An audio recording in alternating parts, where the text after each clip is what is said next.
এই আজাহাৰী নে কিবা এটা ওলাইছে, এই নীলাম্যা মুন্সীটো যে নীলাম্যা মুন্সীটোৰ ওপৰত মই ক'ব বিচাৰিছোঁ। সি কালি কৈছে বোলে আশাত মদনী বোলে আশাত মদনীৰ নিচিনা মানুহ বোলে তাৰ জোতাৰ তলত ৰাখে বোলে। এই নীলাম্যা মুন্সীটো কি হয়? এই আজাহাৰী নীলাম্যা মুন্সীটো যে এইটো কোন হয় আৰু কি হয়? সি তাৰ কি ডিগ্ৰী আছে আৰু সি কি হ'ব বিচাৰিছে? ইছলামৰ গুৰু হ'ব বিচাৰিছে? যে আজাহাৰী হয় নীলাম্যা মুন্সী, তোৰ নিচিনা ইছলামৰ গুৰুবোৰক আমি জোতাৰ তলত ৰাখোঁ, জোতাৰ তলত।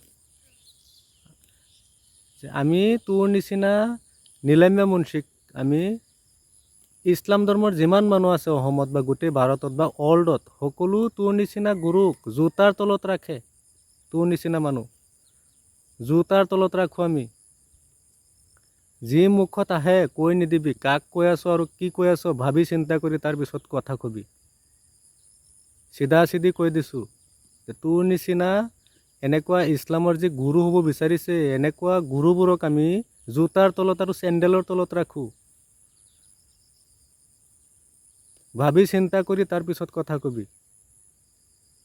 ইছলাম ধৰ্মৰ বুলি কওঁ, বদমাছ ক'ৰ পৰা আহিছ? নিলজ্জা, লাজটো নায়েই। তোৰ নিচিনা মানুহক আমি অকলেই নহয়, যিমান আমাৰ ইছলাম ধৰ্মৰ মানুহ আছে সকলো মানুহেই জোতাৰ তলত ৰাখে তোৰ নিচিনা মানুহক। বদমাছ কোৰাণৰ ওপৰত কথা কওঁ, 2 দিন পিছে পিছে হাদিছৰ ওপৰত কওঁ। আৰু এই নীলাম্যা মুন্সী, তই যে মূৰত যে টুপি লগাও আৰু দাঢ়ি বনাইছ, তইতো এই দুটাৰ উপযুক্ত নহও। এই দুটা বস্তুৰ উপযুক্ত তই নহয়। তই ইছলাম ধৰ্মৰেই নহয়। তই কোন হয়? তই যি কথা ক, তোৰ ইছলামেই নাই তোৰ।